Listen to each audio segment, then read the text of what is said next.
நந்தன் பாட்டு வெளியீட்டு விழாவிற்கு வருகை தந்திருக்கிற என் உயிர்க்கினிய உறவுகள், பெரிதும் நான் போற்றுகிற மதிக்கிற ஊடகவியலாளர்கள், இங்கே அமர்ந்திருக்கிற என் அன்பிற்கினியவர்கள் அனைவருக்கும் என்னுடைய அன்பும் வணக்கமும். நந்தன் பாட்டு வெளியீட்டு விழா என்று இதை சொல்வதை விட பல நூறு ஆண்டுகளாக இந்த மண்ணின் மக்கள் பட்ட வலியை வெளியிடுகிற ஒரு விழாவாகத்தான் இதை பார்க்கணும். பாட்டு திறத்தாலே வையத்தை பாலித்திட வேண்டும் பெரும்பாவளன் பாரதி. பன்னொன்று பாடடி இன்பக் கற்கண்டு பரிமாறு துயர் தீரும் இது நல்ல தொண்டு என்று பாவேந்தன் பாரதிதாசன்.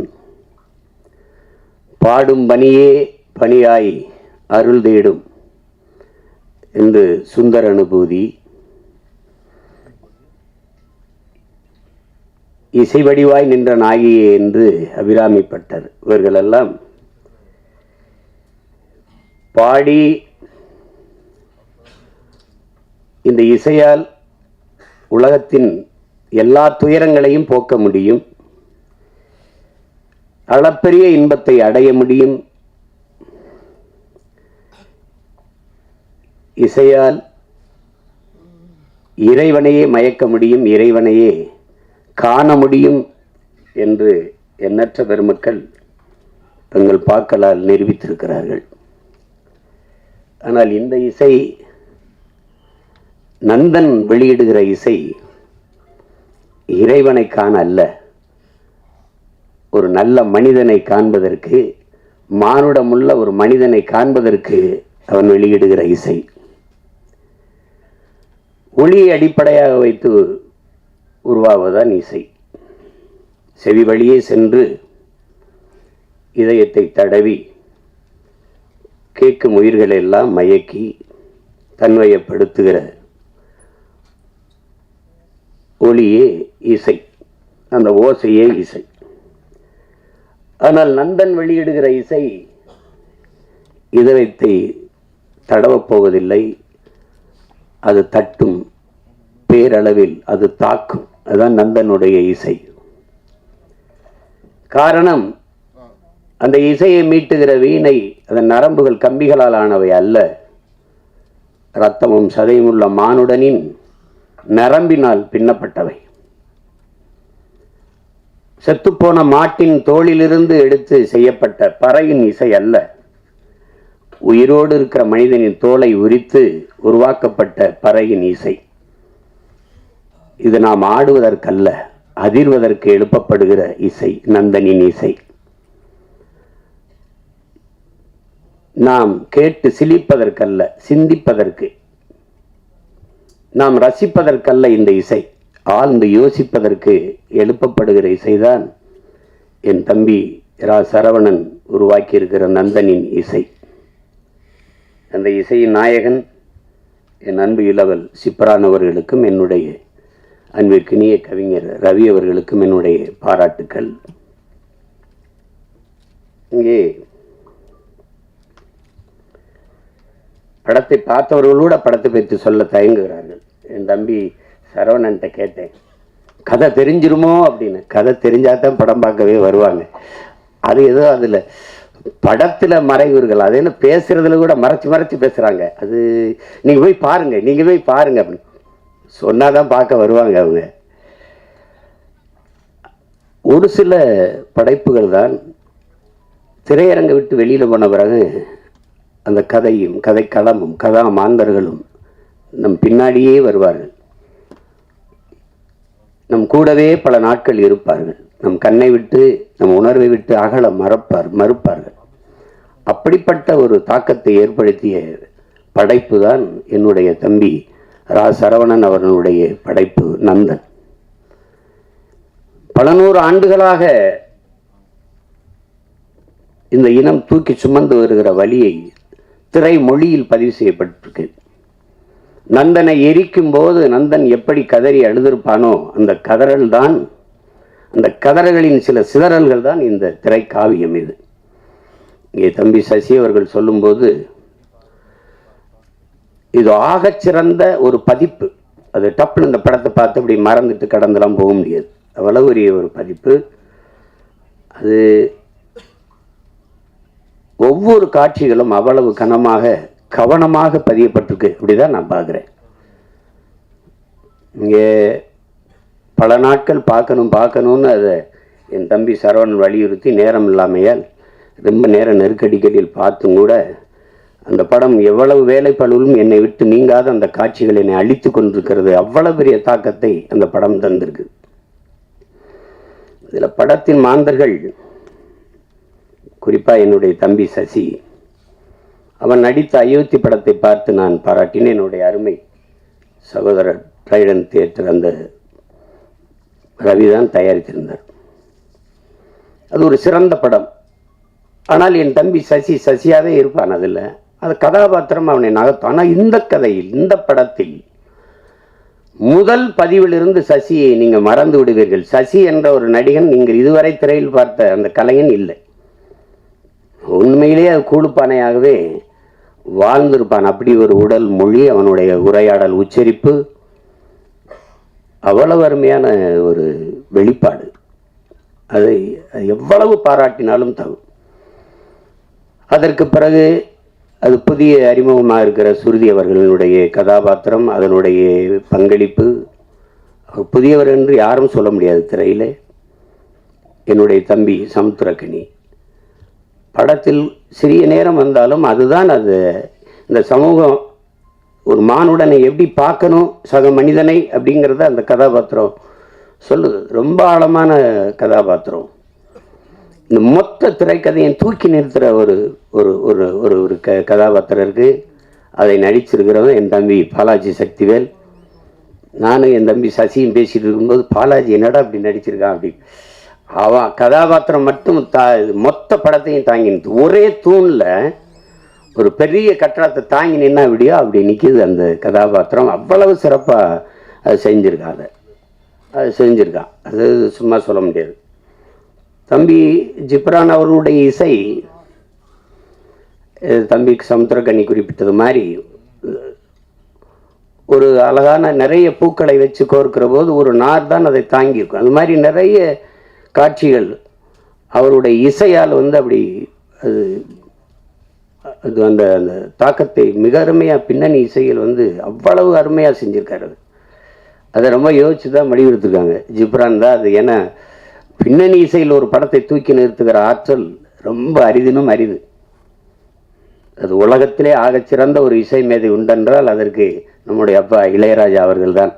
இன்னைக்கு அவருக்கு அடுத்து நிறைய இளவல்கள் வந்துட்டாங்க. இந்த மாதிரி அதை திரைக்கதையை இசையால் தூக்கி சுமந்து போகிற ஒரு ஆற்றல் மிக்க இளைஞன் தம்பி ஜிப்ரான் அவர்கள். அவருடைய படைப்பு, ஒளிப்பதிவாளர் சரண், கலை இயக்குநர்கள் எல்லாம் சிறப்பாக செய்திருக்கிறார். ஒரு அந்த புதிதாக நடித்திருக்கிற இப்போ இங்கே இருக்கிறாங்க நிலா, சுதாகர், அவங்கெல்லாம் தொழில்முறை நடிகர்கள் இல்லை. ஊரில் இருக்கிறவங்க ஒருத்தர் கூட ஒரு தவறாக ஒரு எப்படி சொல்கிறது முகபாவத்தை தந்திருக்க மாட்டாங்க. எல்லாம் உரிய அளவில் பிரமிச்சிருவீங்க நீங்கள். இந்த மாதிரி நேர்த்தியான படங்கள் ரொம்ப நாளாச்சு. நம்முடைய வணக்கத்திற்குரிய ஐயா மகேந்திரன், என்னுடைய அப்பா பால்மேந்திரா, அப்பா பாரதி ராஜா, இவருடைய படங்களில் தான் அவ்வளோ பெரிய நேர்த்தி இருந்தது, அவ்வளோ ஒரு தாக்கம் இருந்தது. ஆனால் சில படங்கள் பொழுதை போக்கும். அதுக்கு வரியே நம்ம கேளிக்கை வரின்னு தான் விதிக்கிறோம். அது பொழுது போக்கும்.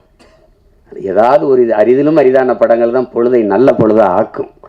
இது ஆகச்சிறந்த பொழுதாக அந்த 2 மணி நேரம் 5 நிமிடத்தை சிறந்த பொழுதாக ஆக்குகிற ஒரு திரைக்காவியம் தான் நந்தன். அது என் தம்பி இதுக்கு முன்னாடி கத்துக்குட்டி, இந்த உடன்பிறப்புலாம் எடுத்திருந்தாலும் கூட இந்த 3வது பதிப்பு மிக முத்தான பதிப்பு. அப்படி தான் நான் பார்க்குறேன். அது திரையரங்கு படம் முடிச்சுட்டு நாங்கள் ரொம்ப அவசரமாக போனாலும் நான் போகவே இல்லை. என்னுடைய மனைவியெல்லாம் அந்த கடைசி காட்சியிலேருந்து இப்படி திரும்பிக்கிட்டு அழுதுகிட்டு இருந்தாங்க. அது அவ்வளவு நெகிழ்ச்சியாக இருந்தது. அது அவங்களுக்கு இவங்கெல்லாம் சொல்ல பயப்படுவாங்க கதையை. நான் சொல்கிற கதை மிக ஆழமான கதை. தமிழ் நிலத்தில் மட்டும் இல்லை, இந்திய பெருநிலம் முழுமைக்கும் இன்றும் நம்மோடு இருக்கிற சக மனிதர்கள், நம்மை போல எலும்பு நரம்பு ரத்தம் சதை பசி உறக்கம் கனவு கண்ணீர் கொண்ட சக மனிதர்கள் எவ்வளவு தூரம் இந்த மண்ணிலே நசுக்கப்படுகிறார்கள், ஒடுக்கப்படுகிறார்கள், ஒதுக்கப்படுகிறார்கள் என்பதை உணர்த்துகிற ஒரு ஒப்பற்ற திரை காவியம்தான் இந்த நந்தன். நாட்டின் இன்னைக்கு பொருளாதார அடிப்படையில் இடஒதுக்கீடை நாம் பேசுகிறோம், நாம் வரவேற்கிறோம். ஆனால் இடஒதுக்கீடு ஏன் கொண்டு வரப்பட்டது அப்படிங்கிறத நீங்கள் அறிவார்ந்த என் உறவுகள் நீங்கள் சிந்திச்சு பார்க்கணும். சீமான் இந்த தெருவில் போகக்கூடாது என்றது ஏழை என்பதற்காக அல்ல. என் உடன் பிறந்தவர்களே, இந்த கோயிலில் நான் நுழையக்கூடாது என்பது நான் ஏழை என்பதற்காக அல்ல. இந்த குளத்தில் நான் குளிக்கக்கூடாது என்பது நான் ஏழை என்பதற்காக அல்ல. நான் இழிமகன், ஈன சாதி, தாழ்ந்தவன், தீண்டத்தகாதவன் என்பதற்காக. எதன் பொருட்டு இங்கே எனக்கு கல்வி, வேலைவாய்ப்பு, அரசியல் அதிகாரம் மறுக்கப்பட்டதோ அதன் பொருட்டே அது கொடுக்கப்பட வேண்டும் என்பதற்காக உருவாக்கப்பட்ட ஒன்றுதான் வகுப்பு வாரி பிரதிநிதித்துவம். அதை நீங்க புரிஞ்சுக்கணும். ஏழை சீமான் நாளை அதானி அம்பானி ஆகிவிடலாம், பொருளாதார அளவுகள் மாறிவிடும். ஆனால் இன்றைக்கு இழிமகன் சீமான் எந்த உயரத்திற்கு போனாலும் என் மீது சுமத்தப்பட்ட சாதிய இழிவு போக மறுக்கிறது. அதற்கு சான்று சீமான் அல்ல, இந்த நாட்டின் முதல் குடிமகன் பிரசிடென்ட் ஆஃப் இந்தியா ராம்நாத் கோயிலுக்கு வெளியே ஒரு மரத்து நிழல்லே குடும்பத்தோட யாகம் வளர்த்து கும்பிட்டு போனது இன்னும் இருக்கு. வரலாற்று நிகழ்கால நிஜம். நாட்டின் முதல் குடிமகள் Draupadi Murmu, president of India, நாட்டின் பிரதம அமைச்சர் மாண்புமிகு ஐயா நரேந்திர மோடி ஒரு நாற்காலியிலே, ஐயா அத்வானி ஒரு நாற்காலியிலே, அவர் வீட்டு வாசலில் அமர்ந்து பேசுகிறார்கள். அந்த அருமை பெருமகள் அந்த ஓரத்திலே கைகட்டி நின்று கொண்டிருக்கிறாள். Citizen of president of India. இந்த நாட்டில் பெண்ணிய உரிமை பேசுகிறோம், பெண்களுக்கு இடஒதுக்கீடு பேசுகிறோம், சமத்துவம் பேசுகிறோம், சகோதரத்துவம் பேசுகிறோம், ஜனநாயகம் பேசுகிறோம். நாட்டின் முதல் குடிமகள், இந்திய நாட்டின் பிரதமர், இந்திய நாட்டின் பிரசிடென்ட் ஆஃப் இந்தியாவுக்கு அந்த நிலைமை என்றால் சாதாரண ஊராட்சி மன்ற பிரசிடென்ட் தலைவருக்கு என்ன நிலைமை இருக்கும் என்று என் அரும் தம்பி தங்கைகள், என் உடன் பிறந்தார்கள் சிந்திச்சு பாருங்க. இன்றைக்கும் கொடியேற்ற முடியாது. இங்கே எத்தனையோ மாமன்றங்களில் மாநகர மாமன்ற உறுப்பினர்கள் இருக்கிற அவையிலே தாழ்த்தப்பட்டவர்கள் இருப்பதற்கு இருக்கை போடப்படவில்லை என்பது இன்றும் நிகழ்கிறது. உயர் சாதிக்காரன் சுடுகாட்டு வழியே தாழ்ந்தவன் ஒருவன் இறந்து போனால் அவன் பிணத்தை எடுத்துட்டு போக முடியாது. எங்கோ அல்ல, நாகப்பட்டினத்தில் நிகழ்ந்தது. கோயிலுக்குள் நுழைய முடியாது, திறந்து போய் கும்பிடடா என்று சொல்ல ஒருத்தனும் இல்லை. பூட்டை போட்டு சாவி எடுத்துக்கிட்டு வர ஆள் இருக்கு. ஏன் சிவனே நந்தனார் சரித்திரத்திலே 63 நாயன்மார்களில் ஒருவன் பறையன். அவன் சிவன் பக்தன், எவனுக்கும் சற்றும் குறைவில்லாத பக்தன் நந்தன். எத்தனை 100 ஆண்டுகளாக அந்த வழி துரத்துகிறது. இன்றும் பல நந்தன்கள், பல ஆயிரம் நந்தன்கள். நந்தன் வெளியிலே 63 நாயன்மார்களில் ஒருவன் சிவன் கோயிலுக்கு வெளியிலே சிவனை வழிபட தவிக்கிறான். எல்லோரும் உள்ளே. நந்தி அங்கே நிற்கிறது, சிவனை வழிபட மறைக்கிறது. நந்தனுக்கு சிவன் தெரியாமல் நந்தி மறைக்கிறது. அதை பார்த்த சிவன் நந்தியை நகர்த்தி வைத்தான் என்பது வரலாறு, கதை. அப்போது என்ன கேட்க தோண்டும்? எந்த ஒரு மானுடனுக்கும் ஒரு கேள்வி எழும் இல்லையா? நந்தியை நகர்த்தி வைத்த சிவன் நந்தா உள்ளவாடா என்று ஏன் கூப்பிடல? இந்த கேள்வி எழுமா இயலாதா? அப்ப இறைவனுக்கும் தீண்டாமை இருந்ததா? நீனும் சாதிய பாகுபாடு பார்த்தாய? பாருங்க, இந்த கேள்விதான் படம், நந்தன் படம். சாதிய இழிவை துடைத்தெறிய போராடாமல் இருப்பதை விட செத்து ஒளிவதே மேலானது. அண்ணல் அம்பேத்கர். இந்த வார்த்தையில வலி இருக்குதா? அது உணர முடியுதா? என்னைக்காவது என் உடன் பிறந்தவர்களை, நீங்கள் இருந்து சாப்பிட்டு எழுந்த இடத்தை தண்ணீர் விட்டு கழுவியதை நீங்கள் பார்த்தது உண்டா? இந்த தெருவிலே நீ நடக்கக்கூடாது, இந்த கோயிலுக்கு வரக்கூடாது என்று சொன்னதை நீங்கள் கேட்டதுண்டா? தோல் மேலே கையை போட்டு நீங்கள் என்ன சாதி என்று தெரிந்து கொள்வதற்கு நீங்கள் என்ன ஆளுக என்று கேட்டதை நீங்கள் என்னைக்காவது அந்த வழியை உணர்ந்திருக்கிறீர்களா? உங்களை அழைத்து கொண்டு போய் உங்கள் அப்பா பேர் என்ன, உங்க ஊர் என்ன, உங்க அப்பா என்ன வேலை பார்க்கிறார், எந்த தெருவில் வாழ்கிறீர்கள், எதற்கு, நீ என்ன சாதி என்று கண்டறிவதற்கு இந்த வழியெல்லாம் நீங்கள் அனுபவித்தது உண்டா? இந்த குளத்தில் நீ குளிக்கக்கூடாது என்று சொல்லதுண்டா? தண்ணீரை வாய் வைத்து குடிக்கக்கூடாது, அண்ணாக்கத்தான். அது சுகாதாரம். இன்னைக்கு அண்ணாக்க எல்லாரும் குடிக்கிறது வேறு. இரட்டை குவளை முறை, அதெல்லாம் பார்த்தது உண்டா? நீங்க ஒவ்வொரு சாதிக்கும் ஒரு முடிதிருத்துகிறவர் உண்டு. பார்த்து உண்டுதா? சலவை தொழிலாளி இந்த சாதிக்கு விழுக்கிறவர் தனி. இந்த குளத்துல தான் குளிக்கணும், மாறி குளிச்சனா குளம் விழும். இதெல்லாம் எங்க இருக்குன்னு நினைக்காது, இன்னும் இங்க இருக்கு, இன்னும் இருக்கு. எத்தனை ஊராட்சி மன்ற தலைவர்கள் இந்திய நாட்டின் விடுதலை கொடியை ஏற்ற முடியாமல், கொடி விடுதலை கொடி, ஆனால் அவன் பெற்றிருக்கிறானா? சத்துணவு ஆயா தாழ்த்தப்பட்ட மகள், அவள் சமைத்து போட்டதை சாப்பிட மாட்டோம் என்று எத்தனை பிள்ளைகள் சாப்பிடாமல் போனது இல்லையா? அரசு சாப்பிட வைக்கிறதுக்கு என்ன முயற்சி? அவளை பணியிட மாற்றியதுதான் இன்றும் இங்கே நிகழ்கிறது. உடன் பிறந்தவர்களே, நாகப்பட்டினத்துல சுடுகாட்டு வழி எடுத்துட்டு போக முடியல, சுடுகாட்டு வழியே. ஆனால் மாவட்ட ஆட்சியர் அங்க போனார், நீங்க எடுத்துட்டு போங்க நான் பாப்போம்னு சொல்லல, மாற்று வழிதாரம் அங்க ஒண்டி பழிச்சுக்கிறங்க. இதுதான் இன்னும் இருக்கிற நிலைமை. அப்ப அதிகாரத்துக்கிட்டே தீண்டாம இருக்கு, பாகுபாடு இருக்கு. அடித்தட்டு மக்கள் என்ன செய்ய முடியும்?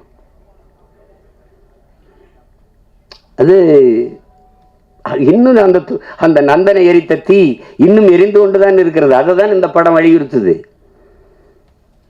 நீங்க சாதியை ஏற்றதாள்களை வைத்துக் கொண்டு சமூக முன்னேற்றம் மேம்பாடு என்று பேசுவது மலக்குழியின் மேலே நீங்கள் போடுகிற மல்லிய பந்தலுக்கு சமம்ங்கிறாரு இந்த அம்பேத்கர். அதான் இங்க நடக்குது, இன்னும் நடக்குது.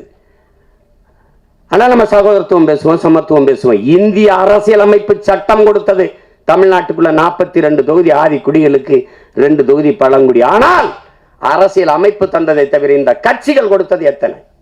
ஒண்ணும் கிடையாது. அந்த முறை மட்டும் இல்லை என்றால் ஒருவன் கூட ஒரு சீட்டு கொடுத்துக்க மாட்டான். இந்த காலத்திலையும் பொது தொகுதிக்கு நிறுத்துறதுக்கு, பொது தொகுதிக்கு ஆசைப்படக்கூடாதுன்னு சொல்றதெல்லாம் இருக்கத்தானே செய்யுது. மொத்தமா வச்சு செதுக்கி தள்ளிட்டான் 2 மணி நேரம் 5 நிமிஷத்துல மொத்தமா. அதாவது ஒரு பெரிய பெரிய அரசியல் பொது மேடைகளை பேச தயங்குறதை திரைமொழியில் மொழிபெயர்த்ததுக்காகவாது என் தம்பி சரவணன் போற்றத்தக்கவன், பாராட்டப்படத்தக்கவன். யாரும் இந்த படத்தை தயாரிக்க மாட்டாங்கன்னு அவனுக்கு தெரியும். இந்த கதையை சொன்னா ஏத்துக்க மாட்டான், பயப்படுவான். ஆனால் பயப்படாம துணிஞ்சு அவன் என்ன பெரிய கோடீஸ்வரனா, பிச்சை எடுத்து அங்க 1000 வாங்கியிருப்பான், இங்க 2000 வாங்கியிருப்பான், இங்க 1 லட்சம் வாங்கியிருப்பான், 50,000 இருப்பான். அதை சேர்த்து வச்சு குருவி சேர்த்த மாதிரி வச்சு இந்த படத்தை எடுத்துட்டான். அந்த படத்தை எவ்வளவு திறமை இருந்தாலும் வாய்ப்பில்லை என்றால் அது வெளிப்படாது. ஆனால் இவ்வளவு ஒரு அற்புத திரைப்படத்தை கொண்டு போய் சேர்க்கிறேன்னு துணிந்து வந்த இந்த மகன் ரவி, ட்ரேடன் ஆர்ட்ஸ் ரவி, எவ்வளவு வேணாலும் பாராட்டலாம். நெருக்கடியான நேரம் தான். நட்புக்காக என் தம்பி சமுத்திரக்கனி எல்லாம் அவன் 3 நாள் தேதி வாங்கினா, ஆனா ஒரே நாள்ல நடிக்க வச்சு மொத்த காட்சி எடுத்துட்டு அனுப்பியிருக்கான். இப்ப நான் நேற்று ராத்திரி இரவுல இறங்கி இப்ப போகணும், திருப்பி உடனே போய் இரவுல எனக்கு மதுரையில பொதுக்கூட்டம், திருப்பி போனாலும் என் தம்பிகள் மேல நான் வச்சிருக்க பேரன்பு. ஒரு தம்பி படம் எடுத்தாலே வருவேன், எல்லா தம்பியும் சேர்ந்து எடுத்திருக்கான். படத்தை சொதப்பி வச்சா போடான்னு திட்டிட்டு போவேன். நல்லா வேற எடுத்திருக்கான், ரொம்ப நல்லா வேற எடுத்திருக்கான். அவன் கூட்டி வரல சரவணை, படம் என்னை அழைத்து வந்திருக்கு, நீ பேசு, படத்தை பற்றி பேசு. எல்லாரும் அற்புத பங்களிப்பு. ஒழிப்பதெல்லாம் சின்ன சின்ன பசங்களா இருக்கிறாங்க.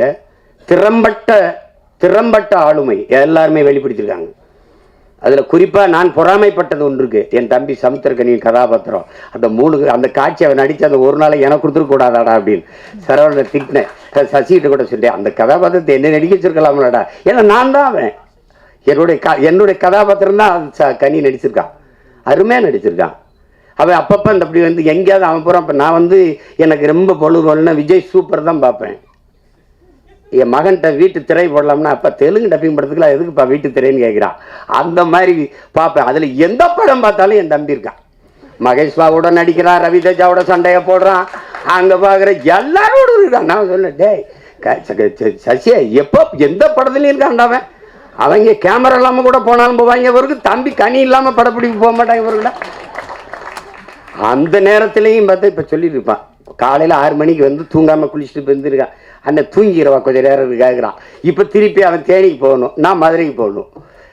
அத்தனை ஓட்டங்களுக்கு இடையில ஒரு கொஞ்ச நேரம் நில்லுங்கடான்னு இந்த படம் நிறுத்தி வச்சிருக்குன்னா அது காரணம் இந்த படத்தில் இருக்கிற தாக்கம் தான்.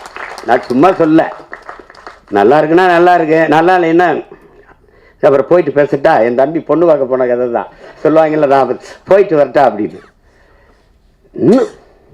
நீங்க இது எவ்வளவு காலத்தில் இருந்து இருக்குது பாருங்க. இன்னைக்கு நேற்று நம்மளை தொடரல. பிறப்பு ஒக்கும் எல்லா உயிருக்கும் என்று பாட வேண்டிய தேவை ஏன் வள்ளுவ பெருமகனாருக்கு வந்தது? பகுத்துண்டு பல் உயிர்கள் ஓம்புக என்று ஏன் சொல்ல வேண்டிய அவசியம் இருந்தது? சாதி இரண்டொழிய வேறில்லை சாற்றுங்கால் நீதி வழிவா நெறிமுறையில் மேதினியில் இட்டோர் பெரியார் இடாதார் இழிகுலத்தோர் பட்டாங்கில் உள்ளபடி என்று பாட வேண்டிய அவை பெருமாட்டிக்கு ஏன் வந்தது? பறச்சியாவதேதடா பணத்தியாவதேவதா இறைச்சி தோல் எலும்பிலே இலக்கமிட்டு இருக்குது என்று பாட வேண்டிய சித்தர் சிவாக்கிற்கு ஏன் வந்தது? எதுக்கு வருது? யாரு மேல கீறினாலும் ரத்தம் ஒண்ணுதான். ஆக மொத்தம் நீ நானும் 10 மாதம் தான். தாத்தா பட்டுக்கோட்டைக்கு ஏன் வந்தது? சாதிகள் இல்லையடி பாப்பா குல தாழ்ச்சி உயர்ச்சி சொல்லல் பாவம் நீதி உயர்ந்த மதிகல்வி அன்பு நிறைய உடையோர் மேலோருங்கிறான். யாரு? பாரதி. என்ன எல்லாம் கேட்பான், பாட்டன் பாரதிங்கிற. அப்படி சீமானுக்கு எப்படி பாரதி பாட்டன் ஆயிட்டா அப்படின்னு வெறிவர் மல்லையா? பெரியாரது எல்லாருக்கும் தந்தையா இருக்கும்போது பாரதி எனக்கு பாட்டனா இருக்கிறதுல என்ன உங்களுக்கு பிரச்சனை? என்ன பிரச்சனை? சோனியா காந்தி அன்னையா இருக்கும்போது பாரதி எனக்கு பாட்டனாவும் ஊவேசா எனக்கு தாத்தாவா இருக்குல்ல, என்ன பிரச்சனை? சாதிகள் இல்லையடி பாப்பா என்று பாடியவனை பாப்பான் என்று சொல்லிக் கொடுத்தவன் இறங்க. எப்படி இருக்கு? ஆழ்ந்து போங்க, வலிக்கும், இறங்குங்க. நான் இப்படித்தான் என் வீட்டு வாலி விழுந்துருச்சுன்னு தான் கிணத்துக்குள்ள குதிச்சேன். மூழ்கி போகும்போது என் பரம்பரையே உள்ள கிடக்குன்னு தெரிஞ்சு முதல்ல என் வாலி எடுக்கத்தான் இறங்கினேன் நான் கிணத்துக்குள்ள. அது உலங்க பாருங்க, இருட்டறையில் உள்ளதடா உலகம், சாதி இருக்கின்றதென்பானும் இருக்கின்றானே என்றான் புரட்சி பாவலன். பாருங்க, தமிழுக்கும் அமுதன் என்று பேர் அந்த தமிழ் இன்பத்தமிழ் எங்கள் உயிருக்கு நேர்ந்து பாடிய பாரதிதாசன் புரட்சி பாவலன். தமிழ் வளர்த்தல் ஒன்று, சாதி ஒழித்தல் மற்றொன்று என்று பாடல. சாதி ஒழித்தல் ஒன்று, நல்ல தமிழ் வளர்த்தல் மற்றொன்று. நான் முதல்ல ஒழிக்கணும்டா சாதி. என்ன கடவுள் வரி சமய வரி கண்ணன் நிகர் தமிழுக்கு நோய் நோய் நோயே இடை வந்த சாதி எனும் இடர் ஒழிந்தால் ஆள்வது நம் தாய் தாய் தாயேன்னா அதை ஒழிக்கணும்டா அப்படின்னா. அப்புறம் எங்கிட்ட சகோதரத்துவம் சமத்துவம் ஜனநாயகம் ஏன் பேசுற? ஏன் பேசுற? மக்கள் அப்படி இருக்கானா? இல்ல. அயோத்தியில ஒரு பொது தொகுதியில் அகிலேஷ் யாதவ் ஒரு தாழ்த்தப்பட்ட தமிழ் மகனை நிறுத்தி பொது தொகுதியில் வென்றான். மக்கள் சரியாக இருக்கான். 21 தேர்தலில் 16 இடங்கள் பொது தொகுதியை கொடுத்த ஆதி தமிழ் குடிகளுக்கு. எல்லாரும் சொந்தங்களை உங்கள்கிட்ட சொல்றேன், நீங்க வேணா எடுத்து புள்ளிவரங்களை பாருங்க. நான் பொது தொகுதியில் ஆதி தமிழ் பிள்ளைகளை நிறுத்திய இடத்தில் தான் எனக்கு வாக்கு அதிகம். நீங்க எடுத்து பாருங்க வேணா புள்ளி விவரங்களை.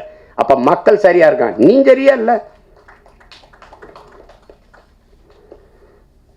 எல்லா வழியும் மொத்தமா ஒரு படம் பேசுதுன்னா அது நந்தன் பேசுது. அந்த படத்துக்கு பேர் பொருத்தம் அப்படி இருக்கு.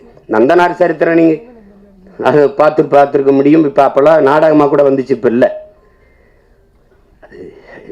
அதுதான் அந்த நந்தனை எரித்த தீயில் ஒரு ஒரு கொஞ்சம் எடுத்துட்டு வந்துதான் எரிய விட்டுருக்கான் என் தம்பி.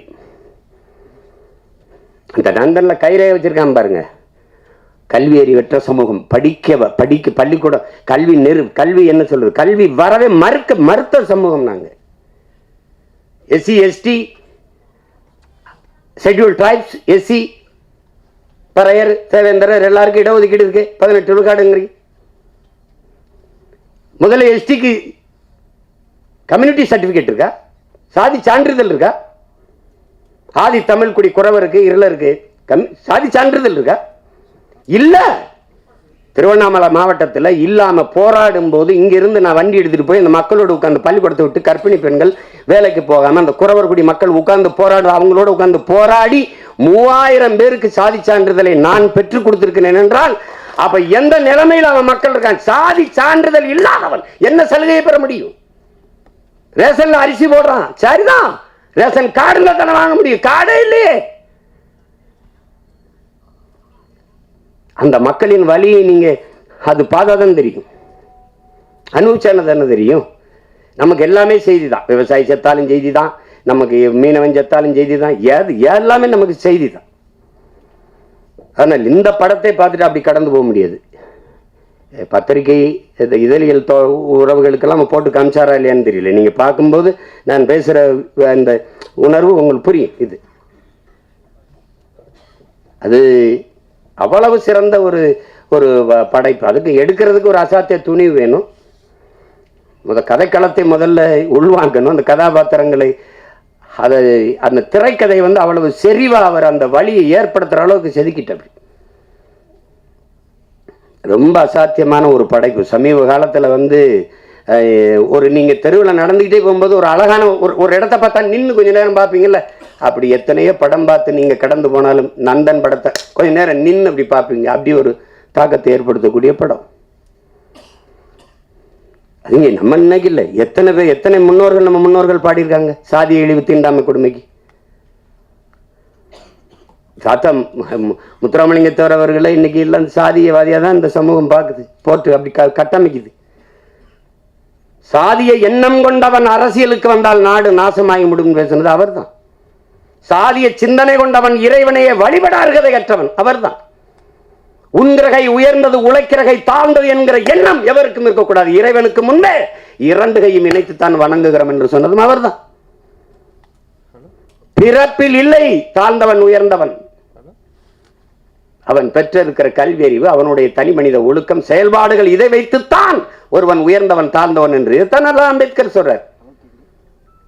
நான் குடிக்க மாட்டேன், மதம் இருந்த மாட்டேன், மனைவி தவிர வேற ஒரு பெண்ணை நினைக்க மாட்டேன், ஊழல் வர மாட்டேன், லஞ்சம் வர மாட்டேன்.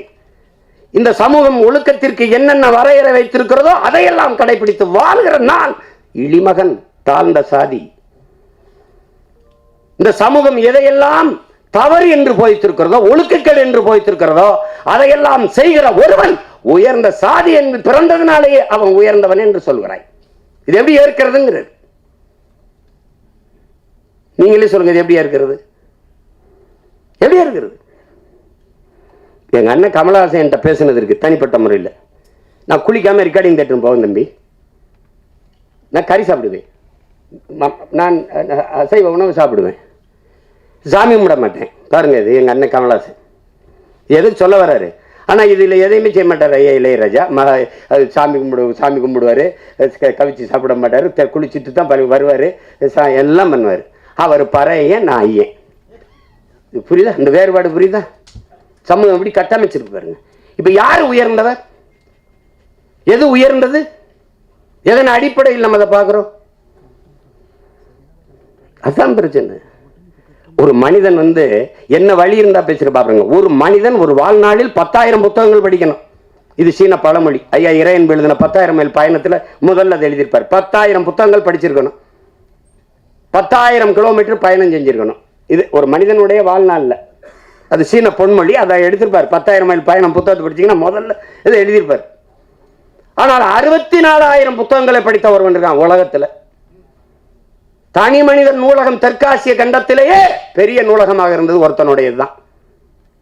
அவன் ஜமீனும் இல்லை, திவானும் இல்லை, அவன் அமைச்சர் பெரிய கோடீஸ்வரனும் இல்லை. அப்படி புத்தகங்களா வாங்கி சேர்க்க. அவன் நகையை வாங்கி சேர்த்தான், காரை வாங்கி சேர்த்தான், சொத்தை வாங்கி சேர்த்தான். ஒருத்தன் புத்தகத்தமா சேர்த்திருக்கான். படுக்கிற இடம் கூட தான் படிக்கிற இடத்துக்கு பக்கத்தில் இருக்கணும். நூலகத்துக்கு அருகிலேயே அறை எடுத்து தங்கியவன். உலகத்தின் தலை சிறந்த கல்வியாளன் சிலையை திறக்க போகிறோம் என்று ஆஸ்திரேலிய பிரதமர் போய் சிலையை திறக்கிறார். ஒரு சிவப்பு பட்டு துணியிலே போர்த்தி இருக்கிறது. திறக்கிறாங்க. மார்பளவு சிலை திறந்தால் அறிவாசான் அண்ணல் அம்பேத்கருடைய சிலை. என் அருமை பெருமக்களே, அந்த பேரறிஞன் சொல்லுகிறான், அவன் பட்ட வழியில் இருந்து அவன் மொழி வருகிறது. ஆடு குளித்து செல்கிறது இந்த குளத்திலே, மாடு குளித்து செல்கிறது, சக மனிதன் நான் குளித்து வெளியேறக்கூடாதா? அந்த வழியை நீங்க புரிஞ்சுக்கிட்டீங்கன்னா இந்த படம் உங்களுக்கு ரொம்ப பிடிக்கும். இந்த வழியின் மொழிதான் நந்தன்கிற திரைக்காவியம். வழி இருந்தால் படத்தோட பொருந்திருவியே, அது உங்களை பாதிக்கும். இல்லை என்றால் இந்த படம் போதிக்கும். ஆனால் எப்படியாவது இந்த படம் உங்களை செய்யும். படைப்பு என்பது என்ன? என் உடன் பிறந்தவர்களே, ஒரு கல்லூரி வாசலில் ஒரு கல் இருக்குது, பெரிய கல். அவன் என்ன சொல்றான், இதை எடுக்கணும், என்னடா பண்ணலாம் அப்படின்னு. அடிச்சு நொறுக்கி பூமிக்குள்ள புதைச்சிடலாம் ஒரு மாணவன். அது எழுதிட்டு இது என்ன செய்யலாம்னு சொல்லுங்கடான்னா ஒருத்தன் எழுதிட்டு வரான். அடிச்சு நொறுக்கி சின்ன சின்ன கற்களாக வச்சு பூமிக்குள்ள புதைச்சி விட்டுறலாம் ஒருத்தன் இதை உடச்சி ரெண்டா போட்டு படிக்கல்லாம் போட்டு எல்லாம் நடந்து போகலாம். அது எப்படி ஒருத்தன் எழுதுறான், அது தேவையற்ற பகுதியை நீக்கிடலாம். சரி நீக்கு பார்ப்போம்னா தேவையற்ற பகுதியை நீக்கினா அழகான சிலையா இருக்குது, அதை பார்த்து எல்லாரும் ரசிக்கிறான். இதுதான் படைப்பு. இது தேவையற்றதை நீக்கிறதுக்கான பெரிய முயற்சி தான் நந்தன்கிற ஒரு அழகிய கலைப்படைப்பு. அதை கலைப்படைப்பு அதுதான். அதை என் தம்பி ஆள் ஒல்லியா இருக்கான், உளி மாதிரி இருக்கான்னா செதுக்கி இருக்கான். உளியே சிற்பியாக இருந்து செதுக்கிய படம் தான் திரைக்காவியம் தான் இந்த நந்தன். எவ்வளவு வேணாலும் நீங்க விட்டீங்கன்னா நான் எனக்கு விண்ணூர்திக்கு நேரம் இருந்ததுன்னா பேசிட்டே இருப்பேன். அவ்வளவு தாக்கத்தை என்னுடைய ஏற்படுத்திய ஒரு திரைக்காவியம் நந்தன். அயோத்தியிலே இதே தான். ஆனால் அந்த திரையரங்க வாசலில் தான் பேச முடிஞ்சது, இது மாதிரி பேச வாய்ப்பு இல்லை. இப்போ நிறைய கதையை சொல்லிட்டேன்னா அது இந்த வெளியிடுறவர் என் தம்பி ரவி கோச்சால் வச்சுருக்காரு. வெற்றி விழாவில் ஒரு தடவை வெற்றி 50 நாள் ஓடி ஓடி வரும்போது விழா எடுத்துரு மறுபடியும் பேசுவோம், மிச்சத்தை பேசுவோம். ஒரு சிறந்த படைப்பு, ஆகச்சிறந்த படைப்பு. அருமை இளவல்கள் எல்லோரும் இணைந்து ஒப்பற்ற ஒரு திரைக்காவியத்தை தந்திருக்கிறார்கள். இன்றும் நம்மோடு வாழ்ந்திருக்கிற சக மனிதர்களின் வழி அதை திரையில் மொழிபெயர்த்த என்னுடைய தம்பி சரவணனுக்கு என்னுடைய அன்பு நிறைந்த வாழ்த்துக்கள், பாராட்டுக்கள். எவ்வளவு வேணாலும் சொல்லலாம். அவனோடு உடனிருந்த ஒத்துழைத்த ஒவ்வொரு திரைக்கலைஞர்களுக்கும் என்னுடைய அன்பும் வாழ்த்துக்களும். இங்கே இந்த செய்தியை எடுத்துக்கொண்டு போய் நீங்கள் எப்போவுமே நல்ல ஒன்றை பாராட்டி இருக்கிறீர்கள். இது ஒரு சிறந்த படைப்பு, கொண்டு போய் சேர்த்து இந்த படத்தை வெற்றி பெற செய்யுங்கள். எளிய கலைஞர்கள், இளைய கலைஞர்கள் சேர்ந்து உருவாக்கிய ஈடு இணையற்ற ஒரு திரைக்காவியம். இது வெற்றியடையட்டும். இன்னும் பல சிறந்த திரைப்படங்கள் நமக்கு உருவாகட்டும். அது இது ஒரு இது இது ஒரு ஒரு புரட்சி என்பது புரட்சி பகத்சிங்கிட்ட போய் புரட்சினா என்ன? புரட்சி என்பது ரத்தம் சிந்தும் வன்முறையாகத்தான் இருக்க வேண்டும் என்பது அல்ல. அது துப்பாக்கி தோட்டாக்களை தொழுவதும் அல்ல. அப்ப எதுதான் பகத்சிங் புரட்சி? வெளிப்படையாகவே அநீதிகளால் கட்டமைக்கப்பட்ட சமூகத்தை தகர்த்து முற்றுமுழுதாக புதிய ஒரு சமூகத்தை படைப்பதுதான் புரட்சிங்கிறார். அப்படி ஒரு புதிய ஒரு சமூகத்தை படைப்பதற்கான முயற்சி தான் நந்தன் படம் ஏற்படுத்த போகிற புரட்சி. புரட்சி என்பது ஒவ்வொரு மனிதனின் காலுக்கு கீழே காத்து கிடக்கிறது காய்ந்த சருகுகளாக, ஒரு தீக்குச்சியின் உரசலுக்காக. அந்த தீக்குச்சி தான் நந்தன் பற்ற வைத்து போடுகிற தீக்குச்சி. அன்பிற்குரியவர்களை, புரட்சி தீ பற்றி எரியட்டும். மாற்றம் என்பது மானுட தத்துவம். மாறாது என்ற சொல்லை தவிர மற்றவை அனைத்தும் மாறிவிடும். மாறுவோம், மாற்றுவோம். புரட்சி ஓங்க. வாழ்த்துக்கள்.